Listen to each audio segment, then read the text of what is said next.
Hello student, welcome to my YouTube channel excellent success group. तो student, आज हम discuss करेंगे क्लास 8 में चैप्टर 8 कंपेयरिंग क्वांटिटीज़ की एक्सरसाइज 8.2। क्वेश्चन नंबर 7 हमें दे रखा है। A milkman sold 2 of his buffaloes for ₹20,000 each. एक दूध वाला है जिसने अपनी 2 भैंसें बेची हैं। एक भैंस का प्राइस 20 रुपये है, यानी दोनों भैंसों को उसने 20-20 हज़ार रुपये में बेचा है। One of his he made a gain 5%, यानी कि एक भैंस बेचने पे उसे 5% का मुनाफा हुआ। देखो, मुनाफा तभी होता है जब हमने उस चीज़ को कम में ख़रीदा हो और ज़्यादा में बेचा हो। यानी कि जो पहली भैंस है उसने क्या किया होगा, 20,000 कम में ख़रीदा होगा। कितने में ख़रीदा मालूम नहीं है, लेकिन 20,000 में बेचने से 5% का मुनाफा हुआ, प्रॉफिट हुआ। दूसरी भैंस पे 10% का लॉस हुआ। मतलब लॉस कब होगा, जब वो चीज़ ज़्यादा में ख़रीदी हो। मतलब 20,000 है तो क्या पता उसने 21,000 की ख़रीदी हो, 22,000 की ख़रीदी हो और बेचा कितने में, 20,000 में, जिसकी वजह से 10% का उसे लॉस हुआ। तो बता पूरी ऑल ओवर ट्रांजेक्शन में उसे कितना प्रॉफिट हो रहा है, कितना लॉस हो रहा है। तो सबसे पहले हम पूरी एक भैंस का हिसाब निकालेंगे, फिर दूसरी भैंस का हिसाब निकालेंगे। ठीक है, तो यहाँ पर हम पहली बफेलो का हिसाब करते हैं। ठीक, फर्स्ट बफेलो। अब देखो, मैंने इसको कितने में ख़रीदा ये तो कहीं मेंशन नहीं कर रखा, और हमें जब तक इसका सीपी मालूम नहीं होगा हम इसको फाइंड नहीं कर सकते, क्योंकि सीपी इसका ओरिजिनल अमाउंट होता है। तो मैंने मान लिया लेट सीपी वो प्राइस होता है जिस पे हमने भैंस को ख़रीदा, यानी कि कॉस्ट प्राइस। मैंने मान लिया कि हमने इसको X रुपीज़ में ख़रीदा है, और ओरिजिनल प्राइस को ही क्या कहते हैं, 100% अमाउंट कहते हैं, जो ओरिजिनल प्राइस होता है। ठीक है, अब हमें इसे बेचने पे क्या हो रहा है, गेन हो रहा है, यानी प्रॉफिट। प्रॉफिट कितने का हो रहा है, 5% का हो रहा है। अब इसका जो एसपी होगा, सेलिंग प्राइस होगा, कितना होगा। देखो, हमने ख़रीदा उसको 100% में, ठीक है, बेचा 5% के मुनाफे पे, तो इसका मतलब हमने उसको 105% में बेचा है। कितने बेचा, 105% में। ये तो परसेंटेज अमाउंट है। अगर एक्चुअल अमाउंट की बात की जाए, एक्चुअल अमाउंट की, तो कैसे निकालेंगे, 105% ऑफ रुपीज़ एक्स, यानी ओरिजिनल अमाउंट का 105% होगा। सेलिंग प्राइस होता है, अगर प्रॉफिट होता है तो हम प्लस कर देते हैं, क्योंकि हमने कम में ख़रीदा, ज़्यादा में बेचा डेफिनेटली, तभी तो प्रॉफिट हुआ है। तो 105% निकालेंगे ओरिजिनल प्राइस का। ओरिजिनल प्राइस होता है जितने में हमने उसको ख़रीदा है। बात की जाए सेलिंग प्राइस की, हमें क्वेश्चन में बोला कि हर एक भैंस को 20,000 रुपये बेचा गया है, तो सेलिंग प्राइस कितना है, 20,000 है।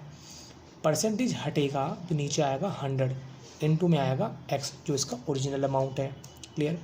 इसके बाद देखो 20,000 है, इसको यहीं रहने दो, दोनों में 5 का डिवाइड जा रहा है, 5 2 10, 5 1 5, 5 2 10, 20, 21 अपॉन में 20, इंटू में x। 20,000 नीचे 20 है, ऊपर चला जाएगा, ऊपर है नीचे आ जाएगा, इंटू में x, सॉरी इक्वल टू में x। दोनों को मल्टीप्लाई किया, 2 2 4, 1 2 3 4 5, 1 2 3 4 5 अपॉन में 21। तो ये हमारा कितना बन गया, ये बन गया 4 लाख। 4 लाख में डिवाइड देंगे 21 का, ये निकल के आ रहा हमारा 19,047.62 निकल के आ रहा है।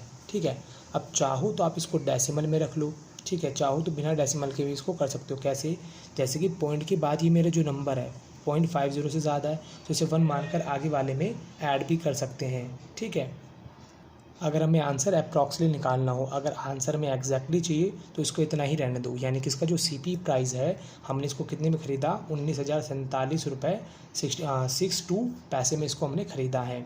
तो देखो, इतने में ख़रीदा है, बेचा कितने में, 20,000 में, तो हमें मुनाफा कितने का हुआ।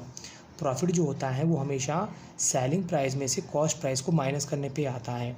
यानी कि हमने बेचा तो था इसको कितने में, 20,000 में, और ख़रीदा कितने में हमने इसको, 19,047 रुपये .62 रुपीज़ के अंदर। इसमें से इसको माइनस कर देंगे तो हमारा प्रॉफिट आया 952.38। ये हमारा मुनाफा आया इस ट्रांजेक्शन पे। ठीक, जैसे हमने इस वाली पार्ट को किया है बिल्कुल सेम, हम इसके सेकंड वाली ट्रांजेक्शन को भी इसी तरीके से करेंगे। सेकंड वाली बुफेलो, इसमें क्या हुआ, इसका मैंने सीपी माना, लेट सीपी, इसको मैंने मान लिया रुपीज़ वाई, कि मैंने इसको वाई में ख़रीदा था। ठीक, अब जो शुरुआत का कॉस्ट प्राइस होता है उसे हम क्या मान के चलते हैं, 100% प्राइस लेके चलते हैं। इस ट्रांजेक्शन में हमें लॉस हुआ है कितने का, 10% का। तो इसका जो एसपी होगा, देखो हमने इसको ख़रीदा था 100% के अंदर, अब नुकसान हुआ, नुकसान कब होता है? जब हम इसको कम में बेचते हैं। नुकसान हमेशा, हाँ देखो, जैसे कि मान लो मैंने 100 में ख़रीदा, 10% का नुकसान हुआ, तो मैंने इसको 90 रुपये में बेचा होगा। 100 में ख़रीदा था, 90 में बेचा, मतलब तो उसका क्या हुआ? नुकसान ही हुआ। ज़्यादा में ख़रीदा था, कम में बेचा है, नुकसान हो गया। अब ये जो SP है कैसे निकला होगा? जो 90% होता है ये हमेशा ओरिजिनल प्राइस का ही होता है। 90% ऑफ रुपीज़ Y। हमें SP दे रखा है 20,000। जैसे मैंने इस वाले क्वेश्चन को किया, बिल्कुल सेम ऐसे करना है। परसेंटेज हटेगा, नीचे 100 इंटू में ओरिजिनल प्राइस, ठीक। इसके बाद 0 से 0 कैंसिल हो गया, 20,000।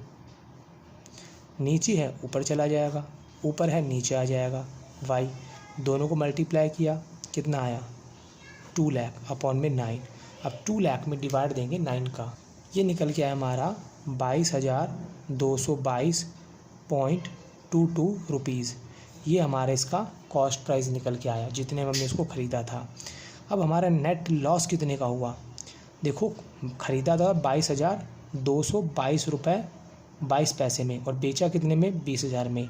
मतलब ज़्यादा में ख़रीदा था, कम में बेचा है। माइनस करेंगे 2,222.22 रुपीज़, इतने का हमें लॉस हुआ है।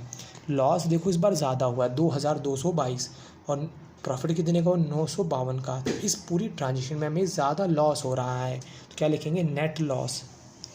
नेट लॉस, हमें लॉस ही होगा, क्योंकि इस बार हमें देना ज़्यादा पड़ रहा है, मिलेगा कम। तो 2,222.22 में से माइनस कर देंगे 952.38 को, ठीक है, माइनस कर देते हैं इसको। तो इसको माइनस करेंगे तो हमारा आ जाएगा 1,269.84 रुपीज़। ये हमारा नेट लॉस होगा इस अमाउंट में से इसको माइनस करने पे। माइनस आपको ध्यान से करना है, देखो मैं आपको बता देता हूँ। माइनस करते समय आपको ये ध्यान देना है, डेसिमल के नीचे डेसिमल को रखना है, 259। मैंने यहाँ पे प्लस या माइनस इसलिए नहीं करके दिखा रहा हूँ ताकि वीडियो की लेंथ ज़्यादा बड़ी ना हो। इस तरीके से रख के फिर आपको इसको माइनस करना है, बस इतना ध्यान रखना, डेसिमल के नीचे डेसिमल होना चाहिए, ठीक है। इसी तरीके से आप इसमें डिवाइड भी कर लेना, साइड में रख के कोई रफ शीट ले लेना, आप इसको डिवाइड कर लेना। तो उम्मीद करता हूँ स्टूडेंट आपको क्वेश्चन समझ में आ गया होगा। अगर आपको वीडियो पसंद आए तो वीडियो को लाइक करें, शेयर करें, कमेंट करें, और इस चैनल को जरूर सब्सक्राइब कर लें। मिलते अगली वीडियो में। Okay, bye bye, thank you.